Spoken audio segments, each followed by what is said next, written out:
አጠቃላይ የኮሪደር ልማት እሳቤ በከተሞቻችን ላይ እያመጣ ያለው ለውጥ በጣም ተስፋ ሰጪና አስደማሚ ጸጋ ተብሎ ሊወሰድ ይችላል። በአዲስ አበባም ከአዲስ አበባ ውጭ ባሉ ከተሞችም አጠቃላይ ይህ ኮንሰፕት አመራሩ ከቢሮ ወጥቶ በየመንገዱ ያሉ ችግሮች እያየ እየፈታ የመሄድ ልምምድ መጀመራችን ከተሞቻችን የሚገባቸውን መልክ እንዲይዙ በእጅጉ እያገዘ ነው።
በፈለከው መስክ ብትሄድ ኢትዮጵያ እየተነሳች ነው።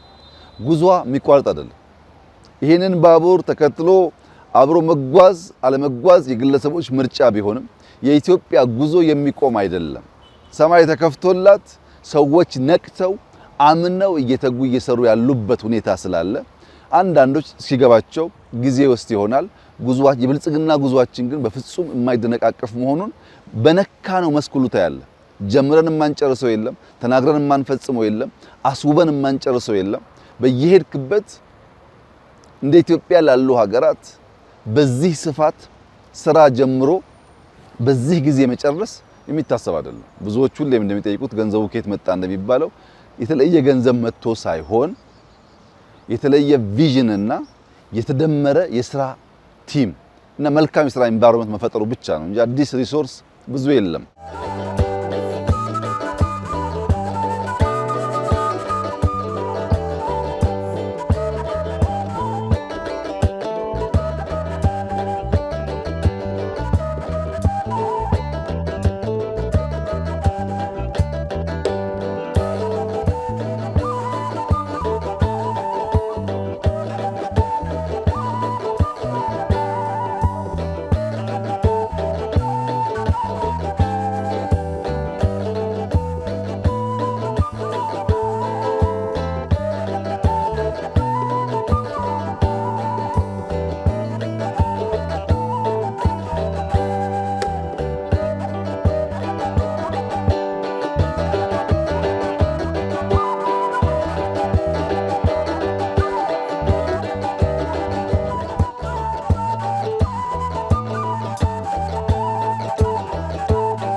አዲስ አበባ እንደተባለላትም እንደ ስሟ አበባና ውብ ሆናለች።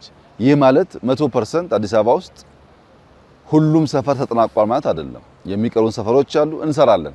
እጃችን ተፍታቷል፣ ስራ ለምደናል፣ ብዙ ሰዎች አግኝተንበታል። እንዴት ሳር እንደምንተክል፣ እንዴት ዛፍ እንደምንሰራ፣ እንዴት መንገድ እንደምንሰራ እናቃለን። ከየት ሪሶርስ እንደምናገኝ እናቃለን። ስለገባን እያሰፋን በሚቀጥሉት ጥቂት ዓመታት አዲስ አበባ በሙሉ የተሟላ መልክ ትይዛለች ብዬ አስባለሁ። አሁን አብዛኛው ወደ ሲኤምሲ፣ ወደ መገናኛ፣ ወደ ቦሌ፣ ወደ ጎሮ ያለው አካባቢ ኦልሞስት 100% አልቋል። ወደ እንጦጦ ያለው፣ ወደ ፒያሳ ያለው፣ አሁን ወደ ሳር ቤት ያለው አልቋል። የቀረን ወደ ጉለሌ አስኮ መሄጃ መንገድ ያሉት ወይራ ሰፈር አካባቢ፣ ምናልባት ደግሞ ከወይራ በስተቀኝ ያሉ ወደ ሰበታ መሄጃ አካባቢ ናቸው። ከግማሽ በላይ የሆኑ አዳርሰናል። ሪቨርሳይዶቻችን እንደምታዩ በጣም ውብ ሆነዋል። ውበት ይቀጥላል፣ መበልጸግ ይቀጥላል፣ መስራት መትጋት ይቀጥላል። የኢትዮጵያ ማንሰራራት ወደ ኋላ በማይመለስ ሁኔታ እያደገና እየሰፋ ይሄዳል። የነቁ ይከተላሉ፣ ያልነቁ ያንቀላፋሉ። እኛ ደስ ብሎን በደስታ ለሀገራችን እንሰራለን።